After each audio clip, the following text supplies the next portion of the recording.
Hello every one. നമ്മൾ ഇന്ന് ഇക്കണോമിക്സിൻ്റെ second ചാപ്റ്ററിലേക്കാണ് move ചെയ്യുന്നത്. ഓക്കെ, നമ്മൾ ഫസ്റ്റ് ചാപ്റ്റർ പറഞ്ഞത് എന്തായിരുന്നു? Indian economy on the eve of independence എന്ന് പറയുന്ന ചാപ്റ്റർ ആയിരുന്നു. അപ്പോൾ അവിടെ നമ്മൾ എന്തൊക്കെയാണ് പറഞ്ഞത്? കൊളോണിയൽ പീരീഡിൽ തുടങ്ങിയ ഇക്കണോമിക് ഡിസ്ട്രക്ഷൻ അപ് ടു 1947 വരെ എങ്ങനെയായിരുന്നു, അതിൽ impact of colonial rule on agriculture, industry, foreign trade, അങ്ങനെ വിവിധങ്ങളായ സെക്ടറുകളാണ് നമ്മൾ ഡിസ്കസ് ചെയ്തത്. ഓക്കെ, അതിൻ്റെ ബാക്കിയുള്ള പോയിൻറ്റ്സുകളെല്ലാം നമ്മൾ ഡിസ്കസ് ചെയ്തു. ഇനി നമ്മൾ പോകുന്നത് ചാപ്റ്റർ 2 ആണ്.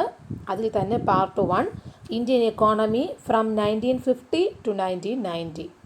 1950 മുതൽ 1990 വരെയുള്ള ആ ഒരു കാലഘട്ടം എന്ന് പറയുന്നത് ഇന്ത്യയെ സംബന്ധിച്ചിടത്തോളം വളരെ ക്രൂഷ്യലായിട്ടുള്ളൊരു പീരീഡാണ്. എന്ന് പറഞ്ഞാൽ നമുക്കറിയാം, നമ്മളുടെ ഒരു സമ്പദ് വ്യവസ്ഥയിൽ ഒരു വിദേശ ശക്തി വന്ന് സാമ്പത്തികപരമായി പൂർണ്ണമായും നശിപ്പിച്ച ഒരവസ്ഥയിൽ നിന്നും വീണ്ടും പൂജ്യത്തിൽ നിന്ന് തുടങ്ങുന്ന ഒരു ഡെവലപ്മെൻറ്റൽ പാറ്റേണാണ് ഇന്ത്യക്കുള്ളത്. എന്ന് വെച്ചാൽ നമുക്കൊന്നുമില്ല, നമ്മളുടെ സാമ്പത്തിക അടിത്തറ മൊത്തം തകർന്നു, കാർഷിക മേഖല തകർന്നു, വ്യാവസായിക മേഖല തകർന്നു. അങ്ങനെയുള്ള സാഹചര്യത്തിൽ ഇനി എങ്ങനെ പ്ലാൻ ചെയ്താലാണ് നമുക്ക് സമ്പദ് വ്യവസ്ഥയെ വീണ്ടെടുക്കാനാകുക?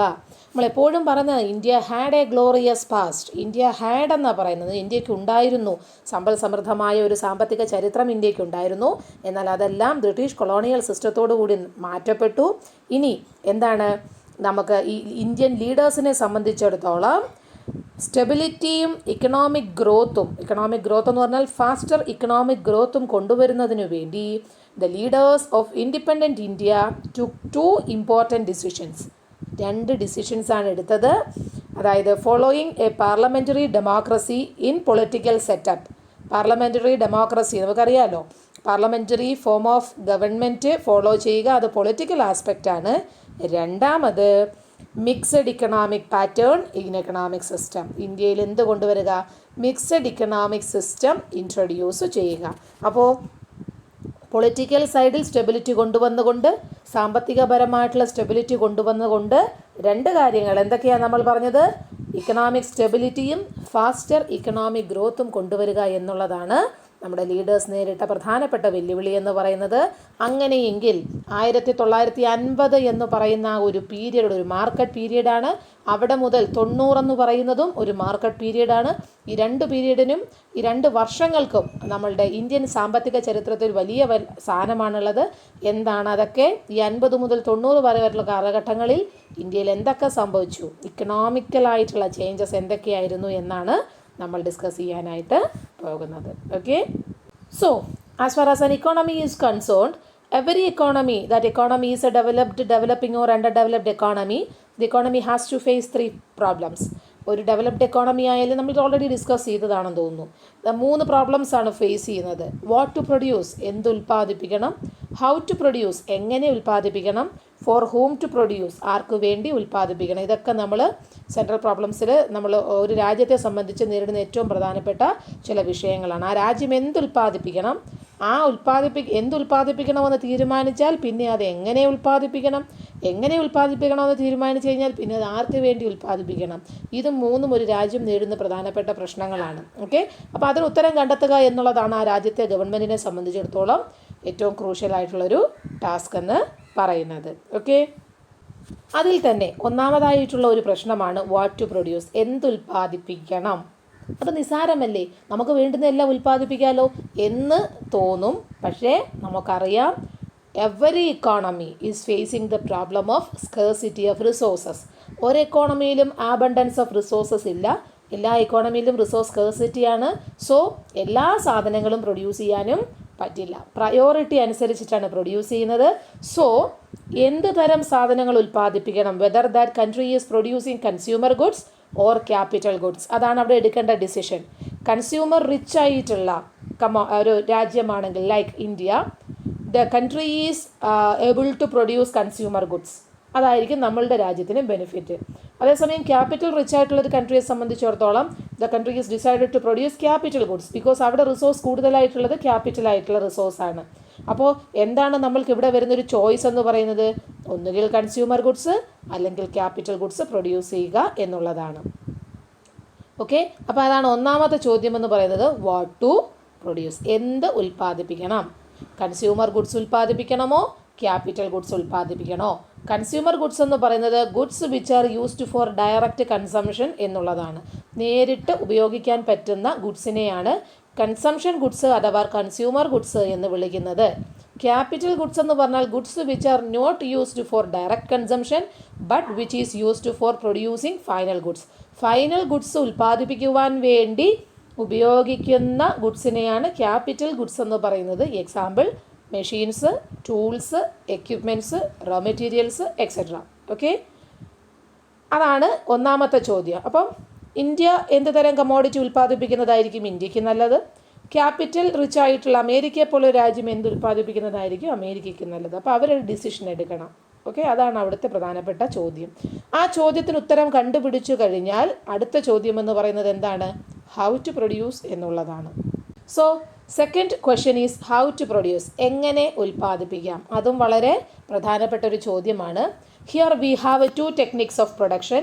2 ടെക്നിക്കുകളാണ് നമുക്കുള്ളത്. Either the country is using labour intensive technology or capital intensive technology. Labour intensive technology ഉപയോഗിക്കണോ ക്യാപിറ്റൽ ഇൻറ്റൻസീവ് ടെക്നോളജി ഉപയോഗിക്കണോ? ലേബർ ഇൻറ്റൻസീവ് ടെക്നോളജി എന്ന് പറഞ്ഞു കഴിഞ്ഞാൽ producing commodities by using more labour and less capital. കൂടുതൽ തൊഴിലാളികളെയും കുറച്ച് മെഷീൻസും ഉപയോഗിച്ചുകൊണ്ടുള്ള പ്രൊഡക്ഷനെയാണ് ലേബർ ഇൻറ്റൻസീവ് ടെക്നോളജി എന്ന് വിളിക്കുന്നത്. എന്നാൽ കൂടുതൽ മെഷീൻസും കുറച്ച് തൊഴിലാളികളെയും ഉപയോഗപ്പെടുത്തിയിട്ടുള്ള പ്രൊഡക്ഷൻ ടെക്നിക്കാണ് ക്യാപിറ്റൽ ഇൻറ്റൻസീവ് ടെക്നോളജി എന്ന് പറയുന്നത്. ഫോർ എക്സാമ്പിൾ, ഇന്ത്യ ഒരു ഓവർ പോപ്പുലേറ്റഡ് സ്റ്റേറ്റ് ആണ്. സോ ഇന്ത്യയെ സംബന്ധിച്ചിടത്തോളം വി ഹാവ് സർപ്ലസ് ലേബർ. അപ്പോൾ നമുക്ക് ഏത് ടെക്നോളജി ഉപയോഗിക്കുന്നതായിരിക്കും നല്ലത്? ലേബർ ഇൻറ്റൻസീവ് ടെക്നോളജി ഉപയോഗിക്കുന്നതായിരിക്കും നല്ലത്. കാരണം ലേബർ അബണ്ടൻ്റ് ആയിട്ടുള്ളൊരു സ്റ്റേറ്റിൽ ലേബറിൻ്റെ പ്രൈസ് എന്ന് പറയുന്നത് ചീപ്പായിരിക്കും, അല്ലേ? നമുക്കറിയാലോ, അതായത് എന്താണ്, water is available in plenty, so the price of water is very less. Diamond is available very scarce, so the price of diamond is very high. അപ്പോൾ അവിടെ തീരുമാനിക്കുന്നത് അതിൻ്റെ അവൈലബിലിറ്റിയാണ്. അപ്പോൾ ലേബർ അവൈലബിലിറ്റി കൂടുതലുള്ളിടത്ത് ലേബറിൻ്റെ പ്രൈസ് കുറവായിരിക്കും. അതേപോലെ ലേബർ അവൈലബിലിറ്റി കുറഞ്ഞ സ്ഥലത്ത് പ്രൈസ് കൂടുതലുമായിരിക്കും. സോ ഇന്ത്യയിൽ പോപ്പുലേഷൻ കൂടുതലാണ്, അതുകൊണ്ട് തന്നെ ലേബർ സപ്ലൈയും കൂടുതലാണ്. ലേബർ സപ്ലൈ കൂടുതലായതുകൊണ്ട് ലേബറിൻ്റെ പ്രൈസ് കുറവായിരിക്കും. ലേബറിൻ്റെ പ്രൈസിനെയാണ് നമ്മൾ സാലറി അഥവാ വേജ് എന്നൊക്കെ വിളിക്കുന്നത്. ഓക്കെ, ആ വേജ് കുറവായതുകൊണ്ട് തന്നെ നമുക്കിവിടെ പ്രൊഡക്ഷനിൽ ലാഭം ഉണ്ടാക്കണമെങ്കിൽ ഏത് ടെക്നോളജിയാണ് നല്ലത്? ലേബർ ഇൻറ്റൻസീവ് ടെക്നോളജിയാണ് നല്ലത്. എന്നാൽ ക്യാപിറ്റൽ റിച്ച് ആയിട്ടുള്ള US പോലെയുള്ള ഡെവലപ്ഡ് നേഷൻസിനെ സംബന്ധിച്ചിടത്തോളം അവിടെ ക്യാപിറ്റലാണ് കൂടുതലായിട്ടുള്ളത്, അതുകൊണ്ട് ക്യാപിറ്റലിൻ്റെ പ്രൈസ് കുറവായിരിക്കും.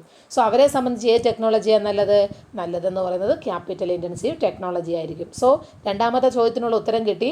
ഹൗ ടു പ്രൊഡ്യൂസ് എന്ന് പറഞ്ഞാൽ ഒന്നുകിൽ ക്യാപിറ്റൽ ഇൻറ്റൻസീവ് ടെക്നോളജി ഉപയോഗിക്കുക, അല്ലെങ്കിൽ ലേബർ ഇൻറ്റൻസീവ് ടെക്നോളജി ഉപയോഗിക്കുക. Both these questions are based on the nature of the economy. Okay, അങ്ങനെ ഉത്തരം കിട്ടിയെങ്കിൽ അടുത്ത ചോദ്യം എന്ന് പറയുന്നത് പ്രധാനപ്പെട്ട ചോദ്യമാണ്, for whom to produce. For whom to produce, ആർക്ക് വേണ്ടി ഉൽപ്പാദിപ്പിക്കണം? ഒരു വിട്ടി ചോദ്യം പോലെ നമുക്ക് തോന്നിയേക്കാം, പക്ഷെ അത് വളരെ പ്രധാനപ്പെട്ട ഒരു ചോദ്യമാണ്. ഫോർ ഹൂം ടു പ്രൊഡ്യൂസ് എന്ന് ചോദിച്ചാൽ നമ്മൾ നോർമലി ആൻസർ പറയും ജനങ്ങൾക്ക് വേണ്ടിയിട്ടാണ്. അതെ, ജനങ്ങൾക്ക് വേണ്ടിയിട്ടാണ് പ്രൊഡ്യൂസ് ചെയ്യുന്നത്. പക്ഷേ നമുക്കറിയാം we have unequal distribution of income and wealth among different sections of the people in a society. എല്ലാവർക്കും ഈക്വൽ ഡിസ്ട്രിബ്യൂഷൻ ഓഫ് ഇൻകം വെൽത്തും ഒന്നും അല്ല. സോ കമോഡിറ്റി പ്രൊഡ്യൂസ് ചെയ്യുമ്പോൾ എങ്ങനെയായിരിക്കണം അത് ഡിസ്ട്രിബ്യൂട്ട് ചെയ്യപ്പെടേണ്ടത്? മിനിമം ഓഫ് എവരിത്തിങ്, പ്രൊഡ്യൂസ് ചെയ്യുന്നതിൻ്റെ മിനിമം, എന്ത് പ്രൊഡ്യൂസ് ചെയ്താലും അതിൻ്റെ മിനിമം എല്ലാവരിലേക്കും എത്തിക്കാൻ ശ്രമിക്കണം. നമുക്കറിയാം we have poor, rich, middle class and different classes of the society, and we have a certain caste, gender and religious differences also. So whatever the kinds of differences, irrespective of any discrimination, the production എന്ന് പറയുമ്പോൾ എന്താണ് ഉദ്ദേശിക്കുന്നത്? Minimum of the produce should be given to every one in the society. സൊസൈറ്റിയിലെ എല്ലാവരിലേക്കും produce ചെയ്തതിൻ്റെ minimum എത്തിക്കാനായിട്ട് നമുക്ക് സാധിക്കണം. അങ്ങനെ പറയുന്നത് എന്തുകൊണ്ടാണ്? If we have enough more income, they have the capacity to purchase more, let them purchase. ഒരുപാടുള്ളവൻ പർച്ചേസ് ചെയ്തോട്ടെ, പക്ഷേ കപ്പാസിറ്റി ഇല്ലാത്തവനെ നമ്മൾ എക്സ്ക്ലൂഡ് ചെയ്യാൻ പാടില്ല. We should take into consider those marginalized classes also. So the minimum of the production should be distributed to every people in the society. അതാണ് for whom to produce എന്ന് പറയുന്നത്. So we have 3 central problems. 3 problems ഏതൊക്കെയാണെന്ന് ചിലപ്പോൾ ചോദിച്ചേക്കാം. ഏതെങ്കിലും 2 എണ്ണം എഴുതാൻ പറഞ്ഞും ചോദിച്ചേക്കാം. What to produce, how to produce and for whom to produce. Clear? Is that clear? Okay. അങ്ങനെയെങ്കിൽ നമ്മൾ അടുത്ത സെഷനിലേക്ക് പോവുകയാണ്. നമ്മൾ പറഞ്ഞു ഈ 3 പ്രശ്നങ്ങൾക്കുള്ള പരിഹാരം കാണുക എന്ന് പറയുന്നത് നിസ്സാരമായ ഒരു കാര്യമല്ല.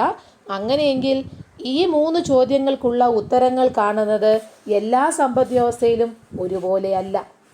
മനസ്സിലായില്ലേ? ഇക്കണോമിക് സിസ്റ്റം ഡിഫറൻ്റ് ആകുന്നതനുസരിച്ച് ഈ 3 ചോദ്യങ്ങൾക്കുള്ള ഉത്തരം ആ ഇക്കോണമി കണ്ടെത്തുന്നതും വ്യത്യസ്തമായ രീതിയിലായിരിക്കും. ഇക്കണോമിക് സിസ്റ്റം വ്യത്യസ്തമാകുക എന്ന് പറഞ്ഞാൽ എക്കണോമിക് സിസ്റ്റം എന്ന് പറയുന്നത് എന്താണ്? Those institutions which A given people or nation or group of nation has chosen or accepted as the means through which resources R utilised for the satisfaction of human wants. മനുഷ്യൻ്റെ ആഗ്രഹങ്ങൾ, ആവശ്യങ്ങൾ satisfy ചെയ്യുന്നതിനു വേണ്ടി available ആയിട്ടുള്ള റിസോഴ്സസിനെ utilise ചെയ്യാൻ accepted ആയിട്ടുള്ള means, മാർഗങ്ങളെയാണ്. ആ മാർഗങ്ങൾ എന്ന് പറയുന്നത് ജനങ്ങളായിരിക്കാം, അല്ലെങ്കിൽ നേഷനായിരിക്കാം, അല്ലെങ്കിൽ ഗ്രൂപ്പ് ഓഫ് നേഷൻസ് ആയിരിക്കാം, അല്ലെങ്കിൽ അവിടെയുള്ള ഇൻസ്റ്റിറ്റ്യൂഷൻസ് ആയിരിക്കാം. അതിനെയാണ് ഇക്കണോമിക് സിസ്റ്റം എന്ന് വിളിക്കുന്നത്. അതെല്ലാ രാജ്യത്തും ഒരുപോലെയല്ല. റിസോഴ്സ് യൂട്ടിലൈസേഷനുള്ള പവർ എല്ലാ രാജ്യത്തും ഒരുപോലെയല്ല ജനങ്ങൾക്കുള്ളത്. അത് വ്യത്യാസപ്പെടാം. അത് വ്യത്യാസപ്പെടുന്നതനുസരിച്ച് എക്കണോമിക് സിസ്റ്റംസും വ്യത്യാസപ്പെടാം. ഇനി നമ്മൾ പഠിക്കാൻ പോകുന്നത് what are the different types of economic system എന്നുള്ളതിലേക്കാണ്. So we need a solution. The country need a solution for these 3 questions: what to produce, how to produce and for whom to produce. In order to find out a solution for these 3 questions, we have to find out whether that economy is following what kind of economic system. Okay, we have to find out that economic system that is followed by the economy. So now we move on to discussing about different types of economic systems. So what is economic system? അവിടെ കൊടുത്തിട്ടുണ്ട്, simple definition ആണ്, ഒരു മാർക്കിന് ചോദിക്കാം. An economic system is an arrangement by which central problems in an economy are solved. Simple അല്ലേ? എന്താണ് economic system എന്ന് പറയുന്നത്? ഒരു അറേഞ്ച്മെൻ്റ് ആണ് by which central problems of an economy are solved. സമ്പദ് വ്യവസ്ഥയിലെ ബേസിക് എക്കണോമിക് പ്രോബ്ലംസിനെ സോൾവ് ചെയ്യാനായിട്ടുള്ള ഏതൊരു അറേഞ്ച്മെൻറ്റിനെയും നമുക്ക് ഇക്കണോമിക് സിസ്റ്റം എന്ന് വിളിക്കാം. We have 3 types of economic system that is mentioned below: capitalistic economy, socialistic economy and a mixed economy. നിങ്ങൾക്ക് പരീക്ഷയ്ക്ക് ഈ പേരുകളിലല്ലാതെ ചില പേരുകൾ മെൻഷൻ ചെയ്യപ്പെടാം. Capitalist economy is otherwise known as market economy. എന്താ വിളിക്കുന്നത്? Market economy. Socialist economy is otherwise known as centrally planned economy. Centrally planned economy.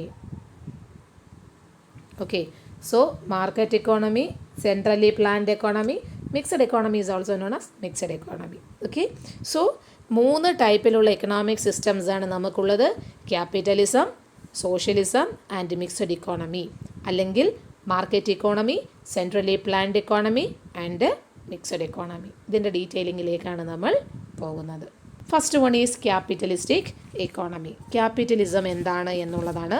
മുതലാളിത്ത സമ്പദ് വ്യവസ്ഥ എന്നൊക്കെ നമ്മൾ മലയാളത്തിൽ പറയും. മീനിങ് കൊടുത്തിട്ടുണ്ട്, ഫീച്ചേഴ്സ് കൊടുത്തിട്ടുണ്ട്. മീനിങ് എന്ന് പറയുന്നത് it is that economy in which there is private ownership of means of production and private sector maximises its profit. എന്ത് മനസ്സിലായി? Basically this sector is handled by private individuals അല്ലേ? അപ്പോൾ വ്യക്തികൾക്കാണ് role എന്ന് പറയുന്നത്. Factors of production എന്ന് പറയുന്നത്, അതായത് ഉൽപാദന ഘടകങ്ങൾ, factors of production, land, labour, capital എന്നൊക്കെ പറയുന്ന ഫാക്ടേഴ്സ് ഓഫ് പ്രൊഡക്ഷനെ കൈകാര്യം ചെയ്യുന്നത്, അതിൻ്റെ ഓണർഷിപ്പ് എന്ന് പറയുന്നത് that is managed by private individuals. ആരായിരിക്കും? പ്രൈവറ്റ് ഇൻഡിവിജ്വൽസ് ആയിരിക്കും. അതാണ് നമ്മളിവിടെ പറഞ്ഞത് private ownership of means of production എന്ന് നമ്മൾ പറഞ്ഞത്. Okay, and their aim is maximising profit. അതുപോലെ തന്നെ when the private individuals controlling this means of production their aim is to maximising their own profit. മറ്റുള്ളവരുടെ പ്രോഫിറ്റ് അല്ല, സ്വന്തം profit maximise ചെയ്യുക എന്നുള്ളതാണ് അവരുടെ ഒരു മുതലാളിത്ത സമ്പദ് വ്യവസ്ഥയുടെ ഒരു എന്ന് വെച്ചാൽ മുതലാളിമാർക്കാണ് റോൾ എന്ന് പറയുന്നത്. Okay, that is the spirit of enterprise and profit motive is the guiding principle of capitalist economy. ഇപ്പം ഈ ക്യാപിറ്റലിസത്തിൻ്റെ ഗൈഡിങ് പ്രിൻസിപ്പിൾ എന്ന് പറയുന്നത് എന്തെന്നാണ് പറഞ്ഞത്? Spirit of enterprise. എൻ്റർപ്രൈസ് എന്ന് പറയുമ്പോൾ അറിയാലോ, ഉൽപ്പാദന യൂണിറ്റുകൾ അല്ലെങ്കിൽ ഘടകങ്ങൾ. അപ്പോൾ എൻ്റർപ്രൈസ് എത്രത്തോളം ബിസിനസ്സുകൾ, എത്രത്തോളം ഉൽപ്പാദനം നടത്താം, അതിലൂടെ എത്രത്തോളം പ്രോഫിറ്റ് നേടിയെടുക്കാം, ഇതാണ് അവരുടെ ഗൈഡിങ് പ്രിൻസിപ്പിൾ എന്ന് പറയുന്നത്. എല്ലാം കച്ചവടത്തിൻ്റെ കണ്ണിലൂടെ കണക്കാക്കുന്ന ഒരു സമ്പദ് വ്യവസ്ഥയാണ് മുതലാളിത്ത സമ്പദ് വ്യവസ്ഥ എന്ന് വിളിക്കുന്നത്. സോ 1 മാർക്കിന് ചോദിക്കുകയാണെങ്കിൽ മീനിങ് മാത്രം എഴുതിയാൽ മതിയാകും. ഓക്കെ, ഇനി നമ്മൾ പോകുന്നത് ഫീച്ചേഴ്സ് ഓഫ് ക്യാപിറ്റലിസ്റ്റ് ഇക്കോണമിയിലേക്കാണ്. ഓക്കെ, ഇതൊരു ഷോർട്ട് ക്വസ്റ്റ്യൻ ആയിട്ട് ചിലപ്പോൾ ചോദിച്ചേക്കാം. Right any 2 or 3 features of capitalist economy എന്നുള്ള രീതിയിൽ ഷോർട്ട് ക്വസ്റ്റ്യൻ ചോദിക്കാവുന്ന ഒരു ഏരിയയാണ്. സോ മീനിങ് 1 മാർക്കായിരിക്കും ചോദിക്കുക.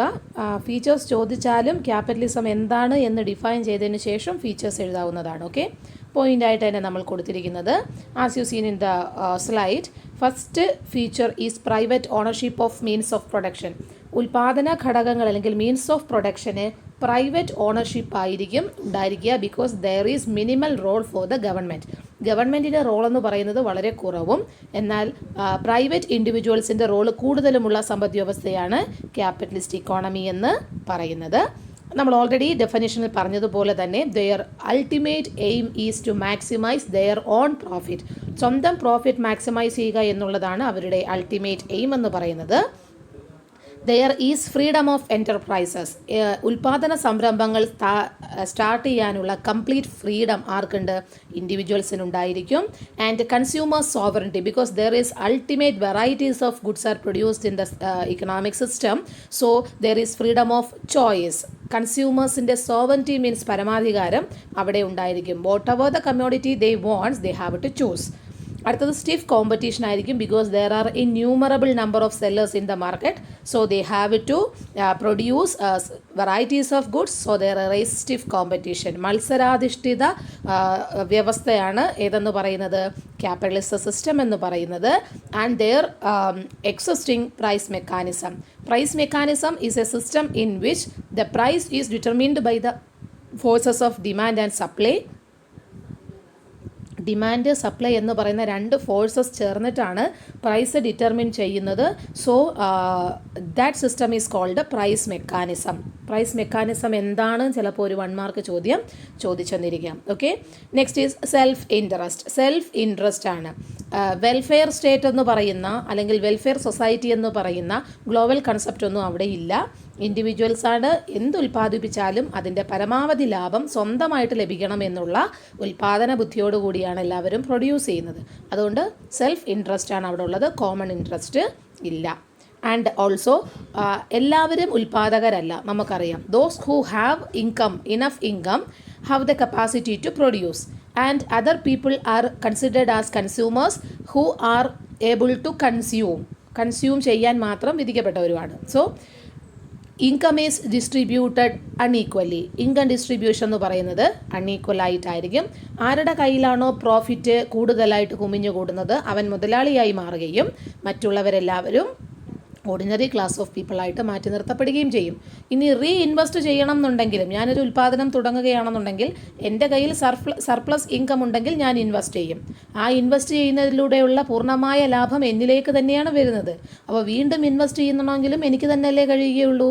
അപ്പോൾ ചില വ്യക്തികൾ മാത്രം സൊസൈറ്റിയിൽ മുതലാളിമാരായി വളർന്നു വരികയും മറ്റുള്ളവർ എക്സ്പ്ലോയിറ്റ് ചെയ്യപ്പെടുകയും ചെയ്യുന്ന ഒരു സിസ്റ്റമാണ് മുതലാളിത്ത വ്യവസ്ഥിതി എന്ന് പറയുന്നത്. ഞാനിത് പറഞ്ഞപ്പോൾ തന്നെ ഇതിൻ്റെ മെറിറ്റ്സ് ആൻഡ് ഡിമെറിറ്റ്സ് നിങ്ങൾക്ക് മനസ്സിലായിട്ടുണ്ടാവും. Okay, so there is exploitation, there is a class war ഉണ്ടാവും. ദാറ്റ് മീൻസ് ഉൽപാദകനും അതുപോലെ തന്നെ തൊഴിലാളികളും തമ്മിൽ, മുതലാളിമാരും തൊഴിലാളികളും തമ്മിലുള്ള ക്ലാസ് വാർ അവിടെ ഉണ്ടാകാനുള്ള സാധ്യത വളരെ കൂടുതലാണ്. Because Their aim is not welfare but profit. So in order to make profit, they are exploiting the laborers at the maximum. So ലേബേഴ്സിൻ്റെ എക്സ്പ്ലോയിറ്റേഷൻ എവിടെ കൂടുതലായിരിക്കും?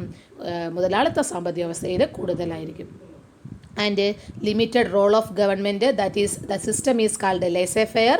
ലേസേ ഫെയർ എന്ന് പറഞ്ഞു കഴിഞ്ഞാൽ complete control is in the market and individuals. There is no role for government. That is, there is minimal governmental intervention. If there is government, their only role is to perform police functions. Protecting law and order എന്ന് പറയുന്ന ക്രമസമാധാനം പാലിക്കുക എന്ന് പറയുന്നത് മാത്രമായിരിക്കും ഗവൺമെൻറ്റിൻ്റെ role എന്ന് പറയുന്നത്. സോ ഇതിൽ തന്നെയുണ്ട് ഓൾറെഡി നമ്മൾ ഈ പറഞ്ഞ ഫീച്ചേഴ്സിൽ തന്നെ ക്യാപിറ്റലിസം സിസ്റ്റത്തിൻ്റെ മെറിറ്റ്സും ഉണ്ട്, ഡിമെറിറ്റ്സും നമ്മൾ പറഞ്ഞിട്ടുണ്ട്. എന്നിരുന്നാലും നമ്മളതിനെ എന്ത് ചെയ്യുന്നു? ഡിമെറിറ്റ്സ് മെറിറ്റ്സ് എന്നുള്ള ടൈറ്റിലായിട്ട് ഡിസ്കസ് ചെയ്യാനായിട്ട് പോവുകയാണ്. Okay, so what are the merits and demerits of capitalist economy? Merits, first one, rich varieties of goods and services has to be produced. നമ്മൾ പറഞ്ഞു കഴിഞ്ഞു, ഉൽപ്പാദനം നടത്തണമെങ്കിൽ നമ്മുടെ ഈ മൂലധനം വേണം. സോ മൂലധനം കൈവശം ഉള്ളവനെല്ലാം എന്ത് എൻ്റർപ്രൈസ് വേണമെങ്കിലും, ഫ്രീഡം ഓഫ് എൻ്റർപ്രൈസ് നമ്മൾ പറഞ്ഞു, സ്ഥാപിക്കുവാനും പ്രൊഡ്യൂസ് ചെയ്യാനുമുള്ള ഫ്രീഡം ക്യാപിറ്റലിസത്തിലുണ്ട്. So they are producing rich varieties of goods and services. Proper use of resources, because അവരുടെ എയിം എന്ന് പറയുന്നത് ചിലവ് കുറച്ച് മാക്സിമം ലാഭം ഉണ്ടാക്കുക എന്നുള്ളതാണ്. So they are maximising the utilisation of resources. Efficient production and maximum efficiency. നമുക്കറിയാം, പ്രൊഡക്ഷൻ എഫിഷ്യൻ്റ് ആണെങ്കിലും മാക്സിമം ആണെങ്കിലും മാത്രമേ ഉൽപ്പാദനം കൂടുകയുള്ളൂ, ചിലവ് കുറയുകയുള്ളൂ. അപ്പോഴേ മാക്സിമം പ്രോഫിറ്റ് ഏൺ ചെയ്യാനായിട്ട് പറ്റത്തുള്ളൂ. And there is flexibility in the production, inducement to work, rapid economic growth. Inducement to work എന്ന് പറഞ്ഞാൽ വർക്ക് ചെയ്യാനുള്ള ഇൻഡ്യൂസ്മെൻറ്റ് കൂടും എന്ന് പറഞ്ഞാൽ വർക്ക് ചെയ്യാനുള്ള താല്പര്യം കൂടും. ബിക്കോസ് വർക്ക് ഇപ്പോൾ ലേബേഴ്സിനെ സംബന്ധിച്ചിടത്താണ് പറയുന്നതെങ്കിൽ ലേബേഴ്സിനെ സംബന്ധിച്ചിടത്തോളം അവർ മാക്സിമമായിട്ട് എവിടെ എക്സ്പ്ലോയിറ്റ് ചെയ്യപ്പെടും? ഈ സിസ്റ്റത്തിൽ എക്സ്പ്ലോയിറ്റ് ചെയ്യപ്പെടും. സോ വർക്ക് ചെയ്താൽ റിട്ടേൺ ഉണ്ട്. വർക്ക് ഇല്ല എന്നുണ്ടെങ്കിൽ ദേ ഹാവ് ടു ഫയേർഡ്. എന്താണ്, അവരെ ഒഴിവാക്കിയിട്ട് അടുത്ത ലേബറിനെ അവർ ചൂസ് ചെയ്യും. നമ്മൾക്ക് ലേബർ സ്ട്രൈക്കൊന്നും ഉണ്ടാക്കാനൊന്നും പറ്റില്ല. ഇപ്പോഴാ സിസ്റ്റം നിലവിലുണ്ട്, പക്ഷേ ക്യാപിറ്റലിസത്തിൽ അതില്ല. ആരാണോ ആ സാലറിയിൽ ജോലി ചെയ്യാൻ ഇൻഡ്യൂസ്ഡ് ആകാത്തത് അവരെ പറഞ്ഞു വിട്ട് വില്ലിംഗ് ആയിട്ടുള്ള അടുത്ത ആളെ എടുക്കും. Because labour abundant economy, labour ചീപ്പാണ്. അതുകൊണ്ട് ഇനി വാട്ട് ആർ ദ ഡിമെറിറ്റ്സ്? അതുകൊണ്ട് ലാസ്റ്റ് ഫീച്ചർ നമ്മൾ പറഞ്ഞ റാപ്പിഡ് എക്കണോമിക് ഗ്രോത്ത്. ഇത്തരത്തിൽ ഉൽപ്പാദനം കൂടി ഇൻകം വർദ്ധിച്ച് GDP ഗ്രോത്ത് ഉണ്ടാവുകയാണെങ്കിൽ എക്കണോമിക് ഗ്രോത്ത് വളരെ ഫാസ്റ്റായിട്ടുണ്ടാകും എന്നുള്ളതാണ് അതിൻ്റെ മെറിറ്റായിട്ട് ഡിസ്കസ് ചെയ്യുന്നത്. അടുത്തത് ഡിമെറിറ്റാണ്. Class struggle. There is a class, രണ്ട് ക്ലാസ്സുകളാണുള്ളത്. ഒന്ന് ക്യാപിറ്റലിസ്റ്റ് ക്ലാസ്സും മറ്റൊന്ന് ലേബർ ക്ലാസ്സുമാണ്. ക്യാപിറ്റലിസ്റ്റ് ക്ലാസ് എന്ന് പറയുന്നത് മുതലാളിമാരും ലേബർ ക്ലാസ് എന്ന് പറയുന്നത് തൊഴിലാളികളുമാണ്. നമുക്കറിയാം, മുതലാളിമാർ they are rich and labour they are poor. So ഇവർ തമ്മിലൊരു വാർ, ക്ലാസ് വാർ എന്നാണ് കാൾ മാർക്സ് അതിനെ വിളിച്ചിരിക്കുന്നത്. സോ ആ ക്ലാസ് സ്ട്രഗിൾ ഉണ്ടാകും. മുതലാളിമാരുടെ ലക്ഷ്യമെന്ന് പറയുന്നത് തൊഴിലാളികളെ മാക്സിമം ചൂഷണം ചെയ്തുകൊണ്ട് ലാഭം കൂട്ടുക എന്നുള്ളതാണ്. തൊഴിലാളികളുടെ ലക്ഷ്യമെന്ന് പറയുന്നത് അവൻ്റെ ഉപജീവന മാർഗത്തിനായിക്കൊണ്ട് വർക്ക് ചെയ്ത് അതിൽ നിന്നും മാക്സിമം ഏൺ ചെയ്യുക എന്നുള്ളതാണ്.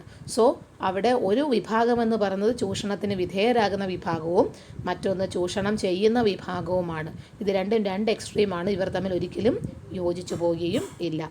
ആൻഡ് ഓൾറെഡി നമ്മൾ പറഞ്ഞു, unequal distribution of income and wealth ആണ്. കാരണം ഇൻകം ഒരു മൈനോറിറ്റിയിലേക്ക് മാത്രം എന്ത് ചെയ്യപ്പെടും? ഈ ലാഭം എല്ലാം കോൺസെൻട്രേറ്റ് ചെയ്യപ്പെടുമ്പോൾ മെജോറിറ്റി വരുന്ന സാധാരണക്കാർ സഫർ ചെയ്യുന്നൊരു അവസ്ഥ വരും.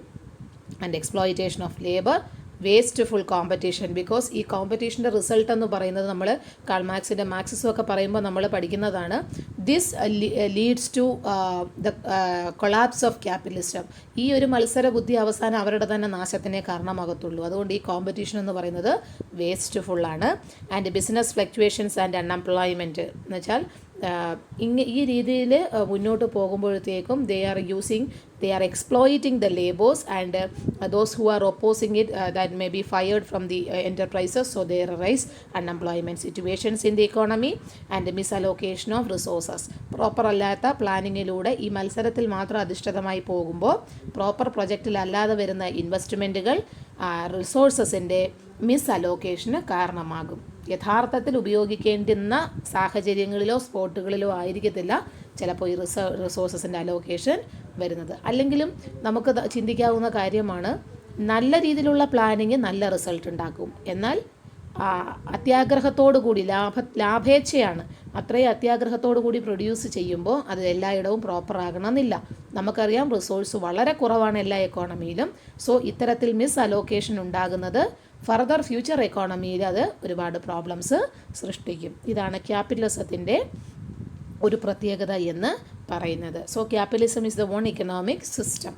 ഗ്രോത്ത്, നാഷണൽ ഇൻകം വർദ്ധിക്കും, ഗ്രോത്ത് ഉണ്ടാകും തുടങ്ങിയ മെറിറ്റ്സുകൾ ഉണ്ടെങ്കിൽ പോലും there is one of the most important problem, that is exploitation of labor. Okay, majority വരുന്ന ജനതയെ സഫർ ചെയ്യുന്ന ഒരു എക്കണോമിക് സിസ്റ്റമാണ് ക്യാപിറ്റലിസം എന്ന് പറയുന്നത്. അടുത്ത സിസ്റ്റത്തിലേക്ക് നമ്മൾ പോവുകയാണ്, അതാണ് socialism. So there is the meaning of the socialistic economy. The economy in which capitalism is just opposite ആണ് socialism. Collective or public ownership of means of production. ക്യാപിറ്റലിസത്തിൽ നമ്മൾ പറഞ്ഞു പ്രൈവറ്റ് ഓണർഷിപ്പ്, ഇവിടെ നമ്മൾ പറയുന്നു public ownership of means of production ആണ്.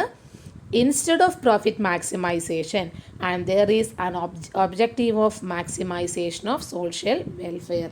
അവിടെ നമ്മൾ പറഞ്ഞത് പ്രൈവറ്റ് ഓണർഷിപ്പാണ്, അതിൻ്റെ ലക്ഷ്യമെന്ന് പറയുന്നത് പ്രോഫിറ്റ് മാക്സിമൈസേഷനാണ്. ഇവിടെ നമ്മൾ പറയുന്നു പബ്ലിക് ഓണർഷിപ്പാണ്, ലക്ഷ്യമെന്ന് പറയുന്നത് വെൽഫെയർ മാക്സിമൈസേഷനാണ്, അല്ലെങ്കിൽ മാക്സിമൈസേഷൻ ഓഫ് സോഷ്യൽ വെൽഫെയർ ആണ്. Okay, so that is the meaning. എന്താണ്, സിമ്പിളാണ്. പ്രൈവറ്റ് ഓണർഷിപ്പും പ്രോഫിറ്റ് മോട്ടീവുമാണെങ്കിൽ ക്യാപിറ്റലിസം, പബ്ലിക് ഓണർഷിപ്പ് അല്ലെങ്കിൽ കളക്റ്റീവ് ഓണർഷിപ്പും വെൽഫെയർ മാക്സിമൈസേഷനുമാണെങ്കിൽ socialism. Then what are the features? കുറച്ചും കൂടി പബ്ലിക് ഓണർഷിപ്പ് എന്ന് പറയുന്നത് under the control of government എന്നാണ്. അതുകൊണ്ടാണ് ഈ സിസ്റ്റത്തെ നമ്മൾ മറ്റൊരു പേരിട്ട് വിളിച്ചത് centrally planned economy. Centrally planned economy എന്ന് പറഞ്ഞു കഴിഞ്ഞാൽ means of production are owned and controlled by the state. Okay, the production is based on the welfare of the community and not for the profit of the individuals. വ്യക്തികളുടെ ലാഭത്തിന് വേണ്ടിയിട്ടല്ല, മൊത്തം സൊസൈറ്റിയുടെ വെൽഫെയറിന് വേണ്ടിയിട്ടാണ് produce ചെയ്യുന്നത് എങ്കിൽ അതിനെയാണ് നമ്മൾ എന്ത് വിളിക്കുന്നത്? സോഷ്യലിസം എന്ന് വിളിക്കുന്നത്. Okay, then what are the features? Collective or public ownership of means of production നമ്മൾ പറഞ്ഞു കഴിഞ്ഞു. ഗവൺമെൻറ്റിൻ്റെ കൺട്രോളിലാണ് പ്രൊഡക്ഷൻ ഉള്ളത്. വെൽഫെയർ മാക്സിമൈസേഷൻ ആണ് ലക്ഷ്യം. There is A centrally planning authority. That authority is called central government. നമുക്കൊരു സെൻട്രലി പ്ലാൻഡ് അതോറിറ്റി ഉണ്ട്. ആ പ്ലാൻഡ് അതോറിറ്റി എന്ന് പറയുന്നത് എല്ലാ റിസോഴ്സ് പ്ലാനിങ്ങും എല്ലാ പ്രൊഡക്ഷൻ പ്ലാനിങ്ങും നടത്തുന്നത് ഈ അതോറിറ്റി ആയിരിക്കും. So this is called central government. No consumer sovereignty എന്ന് പറഞ്ഞാൽ കൺസ്യൂമർ സോവൻറ്റി നമ്മൾ പറഞ്ഞു, പരമാധികാരമില്ല. ലാക്ക് ഓഫ് കോമ്പറ്റീഷൻ, ബിക്കോസ് അവിടെ കോമ്പറ്റ് ചെയ്യാൻ ആരുമില്ല. There is only one authority, that is central government. Equality of distribution, അവിടെ നമ്മൾ പറഞ്ഞു അൺഈക്വൽ ഡിസ്ട്രിബ്യൂഷനാണ്. ഇവിടെ വെൽഫെയർ മാക്സിമൈസേഷൻ ആയതുകൊണ്ട് എല്ലാ വ്യക്തികളിലേക്കും every nook and corner of the സൊസൈറ്റിയെയും നമ്മൾ ഈക്വലായിട്ടായിരിക്കും ട്രീറ്റ് ചെയ്യുന്നത്.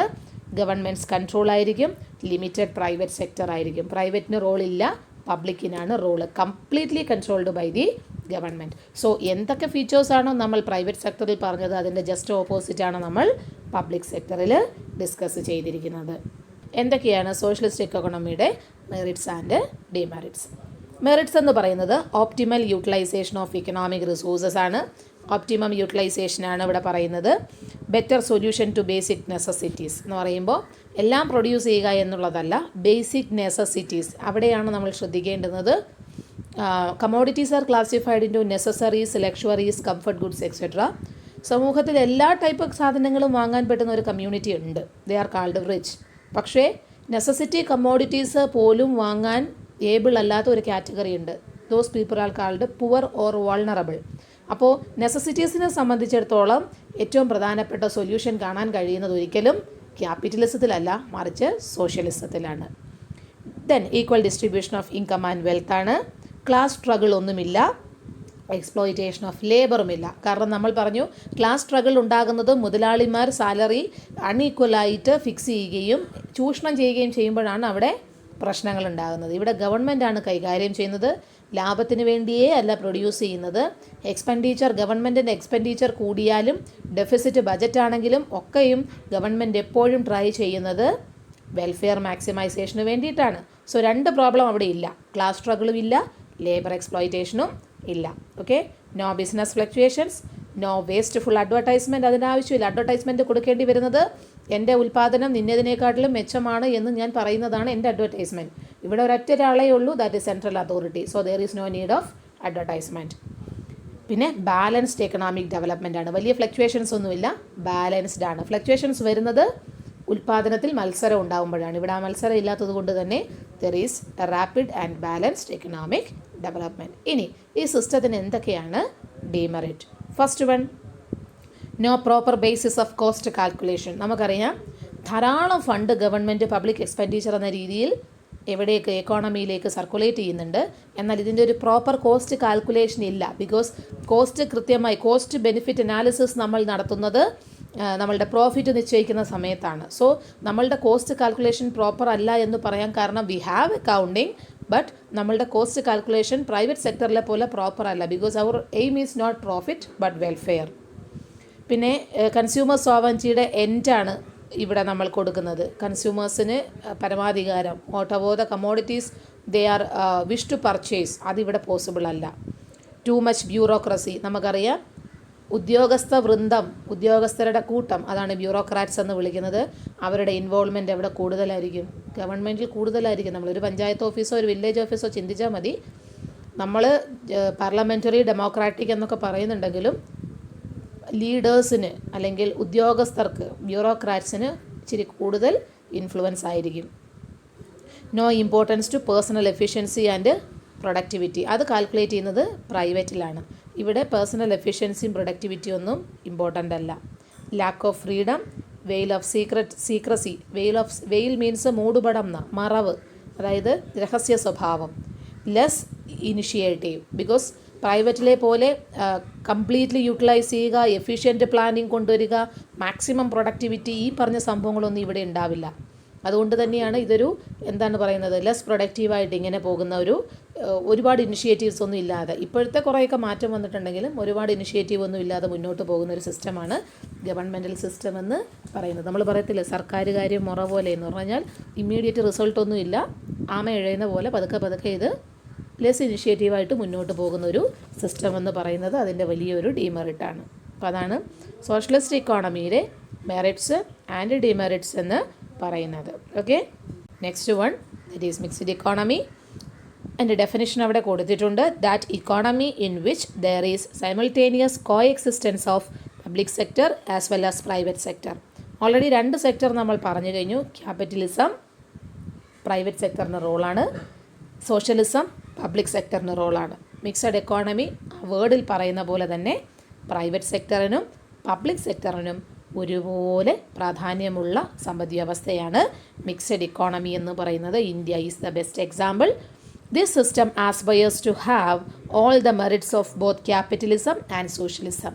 ക്യാപിറ്റലിസത്തിൻ്റെയും സോഷ്യലിസത്തിൻ്റെയും ഒട്ടുമിക്ക ഗുണങ്ങളും ചേർത്തുകൊണ്ടുള്ള ഒരു സിസ്റ്റമാണ്. എന്ന് പറഞ്ഞാൽ പ്രൈവറ്റ് ഇൻഡിവിജ്വൽസിനും റോളുണ്ട്, ഗവൺമെൻറ്റിനും റോളുള്ള സിസ്റ്റമാണ്. അപ്പോൾ ഇതിൻ്റെ രണ്ടിൻ്റെയും മെറിറ്റ്സ് ചേർത്തുകൊണ്ടുള്ള സിസ്റ്റം ആയതുകൊണ്ടാണ് it is called golden path. ഇതിനെ നമ്മൾ എന്ത് വിളിക്കുന്നത്? ഗോൾഡൻ പാത്ത് എന്ന് വിളിക്കുന്നത്. 1 മാർക്കിന് ചോദിക്കാൻ സാധ്യതയുള്ള ഒരു ക്വസ്റ്റ്യനാണ് ഗോൾഡൻ പാത്ത് എന്ന് പറയുന്നത്. Okay, then what are the features? Coexistence of private and public sector, price mechanism and regulated economy. അതെന്ത് മനസ്സിലായി? പ്രൈസ് മെക്കാനിസം നമ്മൾ പറഞ്ഞത് മാർക്കറ്റിൻ്റെ പ്രത്യേകതയാണ്, റെഗുലേറ്റഡ് എക്കോണമി നമ്മൾ പറഞ്ഞത് സോഷ്യലിസത്തിൻ്റെ പ്രത്യേകതയാണ്. ഇത് രണ്ടും എവിടെ വരും? മിക്സഡ് എക്കോണമിയിൽ വരും. So there is price mechanism up to 1 extent. മാർക്കറ്റിന് പ്രൈസ് നിശ്ചയിക്കാനുള്ള, ഡിമാൻഡും സപ്ലൈയും ചേർന്ന് പ്രൈസ് നിശ്ചയിക്കാനുള്ള റോള് മാർക്കറ്റിൽ ഉണ്ടെങ്കിലും whenever needed government is interfere. എപ്പോഴാണോ ഇടപെടേണ്ടി വരുന്നത് അപ്പോൾ റെഗുലേറ്റഡ് ഇക്കോണമി, ആരാണ്? സെൻട്രലി പ്ലാൻഡ് അതോറിറ്റി, അവർ ഗവൺമെൻറ് വിൽ ഇൻ്റർഫിയർ. അതാണ് ഇവരുടെ രണ്ടിൻ്റെയും കൂടി ഒരു കോമ്പിനേഷൻ എന്ന് പറയുന്നത്. 3, profit motive and social welfare. Already നമ്മൾ പറഞ്ഞു പ്രോഫിറ്റ് മോട്ടീവ് ആരുടെ പ്രത്യേകതയാണ്? ക്യാപിറ്റലിസത്തിൻ്റെ. സോഷ്യൽ വെൽഫെയർ ആരുടെ പ്രത്യേകതയാണ്? സോഷ്യലിസത്തിൻ്റെ. അപ്പോൾ മിക്സഡ് എക്കോണമിയിൽ ഇവർ രണ്ടുപേരും ഉണ്ടാകുമ്പോൾ ഇത് രണ്ടും ഇവിടെയും വരുമല്ലോ. So in this economy there is profit motive, production and social welfare. അടുത്തത് planned economy and economic quality. ഇത് രണ്ടും അവിടെയുണ്ട്. പ്ലാൻഡ് എക്കോണമി എന്ന് പറഞ്ഞാൽ പ്ലാൻഡ് ആണ്. നമ്മൾ പറഞ്ഞു പ്ലാൻഡ് റിസോഴ്സ് യൂട്ടിലൈസേഷൻ വരുന്നത് ക്യാപിറ്റലിസത്തിലാണ്. ഇക്കണോമിക് ക്വാളിറ്റി വരുന്നത് സോഷ്യലിസത്തിലുമാണ്. അതുപോലെ തന്നെ planned economy and government control, ഇതൊക്കെ അണ്ടർസ്റ്റുഡ് ആണ്. ഇതൊന്നും നമ്മൾ ഇത്രയും ഡീറ്റെയിൽഡ് ആയിട്ട് പറയേണ്ട കാര്യമൊന്നും ഇല്ല. മെറിറ്റ്സ് ആൻഡ് ഡിമെറിറ്റ്സ് വളരെ ചെറിയൊരു ഏരിയയാണ് നമ്മൾ ഇത്രയും ഡീറ്റെയിൽഡ് ആയിട്ട് പറയുന്നത്. ഇതിൻ്റെ ആവശ്യമില്ല എങ്കിൽ പോലും നമ്മൾ ഡീറ്റെയിൽഡ് ആയിട്ട് പറയുന്നത് നിങ്ങൾക്ക് ഓർമ്മയിൽ നിൽക്കാൻ വേണ്ടിയിട്ടാണ്. ഇത് തന്നെ പഠിച്ചാൽ മതി. ഇത് തന്നെയാണ് നോട്ട്സ് എന്ന് പറയുന്നത്. ഇതിൽ കൂടുതലായിട്ടൊന്നുമില്ല. ഇത് തന്നെയാണ് നോട്ട്സ്. സോ ഇത് പോയിൻ്റ് വൈസാണ്. എന്തുകൊണ്ട് പോയിൻ്റ് എന്ന് വെച്ച് കഴിഞ്ഞാൽ നമ്മൾ ഒരുപാട് കയ്യിൽ നിന്നിട്ട് നോട്ട്സ് എഴുതുമ്പോഴാണ് പരീക്ഷയ്ക്ക് മാർക്ക് കുറയുന്നത്. We need specific answers. Okay, correct ആൻസേഴ്സിന് നമുക്ക് 1-2 പോയിൻ്റ് എഴുതിയാൽ മതിയെങ്കിൽ അത് മാത്രം എഴുതിയാൽ മതിയാവും. Okay, what are the merits? ഒന്ന്, competition and efficient production. So നമ്മൾ ആദ്യമേ പറഞ്ഞു കഴിഞ്ഞു, ഗോൾഡൻ പാത്താണ്. ക്യാപിറ്റലിസത്തിൻ്റെയും സോഷ്യലിസത്തിൻ്റെയും എല്ലാ മേന്മകളും ഈ സിസ്റ്റത്തിനുണ്ട്. Efficient allocation of resources, economic equality, freedom from exploitation. കാരണം എക്സ്പ്ലോയിറ്റേഷൻ ഇല്ല. പ്രൈവറ്റ് ഇൻഡിവിജ്വൽസ് ഉണ്ടെങ്കിൽ പോലും റെഗുലേറ്റഡ് ആണ്. ആര് റെഗുലേറ്റ് ചെയ്യും? ഗവൺമെൻറ് റെഗുലേറ്റ് ചെയ്യും. സോ എക്സ്പ്ലോയിറ്റേഷൻ ഒരു ചാൻസും ഇല്ല. And benefits of planning. All these are merits. Then what are the demerits? Unstable economy. Because ഇത് രണ്ടും 2 തുലാസിലാണ്. രണ്ടുപേരുടെയും ലക്ഷ്യങ്ങൾ രണ്ടാണ്. ഒരാളുടെ ലക്ഷ്യം പ്രോഫിറ്റും മറ്റൊരാളുടെ ലക്ഷ്യം വെൽഫെയറുമാണ്. സോ ദർ ഈസ് ഇൻസ്റ്റെബിലിറ്റീസ് ഉണ്ടാകാനുള്ള സാധ്യത കൂടുതലാണ്. Inefficient planning, lack of efficiency, fear of nationalisation. എന്താണ് ഈ ഫിയർ ഓഫ് നാഷണലൈസേഷൻ എന്ന് പറയുക? പ്രൈവറ്റ് ഇൻഡിവിജ്വൽസിനെ സംബന്ധിച്ചിടത്തോളം പൂർണ്ണമായ സ്വാതന്ത്ര്യം എവിടെയില്ല? മിക്സഡ് എക്കോണമി ഇല്ല. ബിക്കോസ് പൂർണ്ണമായ സ്വാതന്ത്ര്യം അവർക്ക് കൊടുക്കുമ്പോഴാണ് ക്യാപിറ്റലിസത്തിൽ നമ്മൾ പറഞ്ഞ പ്രോബ്ലംസ് ഉണ്ടാകുന്നത്. അങ്ങനെ സ്വാതന്ത്ര്യം കൊടുക്കാതിരിക്കാൻ വേണ്ടിയിട്ട് ലൈസൻസിലൂടെയും മറ്റ് റെഗുലേറ്ററി മെഷേഴ്സിലൂടെയും ഗവൺമെൻറ് ആരെ കൺട്രോൾ ചെയ്യും? പ്രൈവറ്റ് ഇൻഡിവിജ്വൽസിനെ കൺട്രോൾ ചെയ്യും. ദേശസാൽക്കരണം എന്നാണ് നമ്മളതിനെ മലയാളത്തിൽ പറയുക. അപ്പോൾ ആ രീതിയിൽ ഗവൺമെൻറ് കൺട്രോളിൽ കൊണ്ടുവന്ന് കഴിഞ്ഞാൽ ആരുടെ ഫ്രീഡം കുറയും? പ്രൈവറ്റ് ഇൻഡിവിജ്വൽസിൻ്റെ ഫ്രീഡം കുറയും. സോ അത്തരത്തിൽ ഫ്രീഡം കുറയുമോ എന്നുള്ള ഫിയർ നാഷണലൈസേഷനിൽ മിക്സഡ് എക്കോണമിയിൽ ഉണ്ടാവും. Then corruption, of course bureaucrats ഉണ്ട്, കറപ്ഷനും ഉണ്ടാവും. Concentration of economic power, black money. Because black money വരുന്നത് അൺഅക്കൗണ്ടഡ് മണിയാണ്. ഗവൺമെൻറ്റിൻ്റെ റോള് വരുമ്പോൾ അതേ ഇക്കോണമിയിൽ പ്രൈവറ്റിൻ്റെ ഇൻഫ്ലുവൻസും വരുമ്പോൾ ഗവൺമെൻറ്റിൻ്റെ കൺട്രോളിൽ മാത്രമേ എല്ലാം നടക്കൂ, അല്ലെങ്കിൽ ഗവൺമെൻറ്റിൻ്റെ മോണിറ്ററിങ്ങിലൂടെ മാത്രമേ എല്ലാം സാധ്യമാകൂ എന്ന് വരുമ്പോൾ ഗവൺമെൻറ് അറിയാതെ ചില കാര്യങ്ങൾ നടത്താൻ പ്രൈവറ്റ് ശ്രമിക്കും. അത്തരത്തിലുണ്ടാകുന്ന ഒരു ഇഫക്റ്റാണ് ബ്ലാക്ക് മണി എന്ന് പറയുന്നത്. അത് വളരെ വലിയ ഒരു സമ്പദ് വ്യവസ്ഥയെ മൊത്തത്തിൽ തകർക്കാൻ പറ്റുന്ന ഒരു ഇൻഫ്ലേഷണറി പ്രഷർ ഉണ്ടാക്കാൻ പറ്റുന്ന ഒരു സിസ്റ്റമാണ്, അല്ലെങ്കിൽ ഒരു സംഭവമാണ് ബ്ലാക്ക് മണി എന്ന് പറയുന്നത്. സോ അത്തരത്തിലൊരു വലിയ പ്രോബ്ലവും എവിടെ വരും? മിക്സഡ് എക്കോണമിയിൽ ഉണ്ടാകും. ഇന്ത്യയിൽ അതുണ്ട്. അപ്പോൾ അത് കാരണം ഇന്ത്യയുടെ മിക്സഡ് എക്കോണമി ആയതുകൊണ്ടും ഗവൺമെൻറ്റിനും പ്രൈവറ്റ് ഇൻഡിവിജ്വൽസിനും ഒരുപോലെ റോൾ ഉള്ളതുകൊണ്ടുമാണ്. Okay, these are the basics. ഇതൊരു ഷോർട്ട് ക്വസ്റ്റ്യൻ ആണ്. What are the different types of economic system എന്നും പറഞ്ഞ് ഇതെല്ലാം കൂടെ ചോദിക്കുകയാണെന്നുണ്ടെങ്കിൽ മേജർ എക്കണോമിക് സിസ്റ്റത്തെക്കുറിച്ച് പറഞ്ഞ് പ്രധാനപ്പെട്ട ഫീച്ചേഴ്സ് മാത്രം പറഞ്ഞാൽ മതി. അതേസമയം ഒരെണ്ണം മാത്രമായിട്ട് എടുത്ത് ചോദിച്ചുകൊണ്ട് what are the merits and demerits of right any 2 merits and demerits of mixed economy എന്നൊക്കെ പറഞ്ഞ് ചോദിക്കുവാണെങ്കിൽ എഴുതാൻ വേണ്ടിയിട്ടാണ് മെറിറ്റ്സും ഡിമെറിറ്റ്സും നമ്മൾ സെപ്പറേറ്റ് ആയിട്ട് തന്നിരിക്കുന്നത്. ഓക്കെ, അപ്പോൾ ഇത്രയും കാര്യങ്ങളാണ് തുടക്കം എന്ന രീതിയിൽ പറയാനുള്ളത്.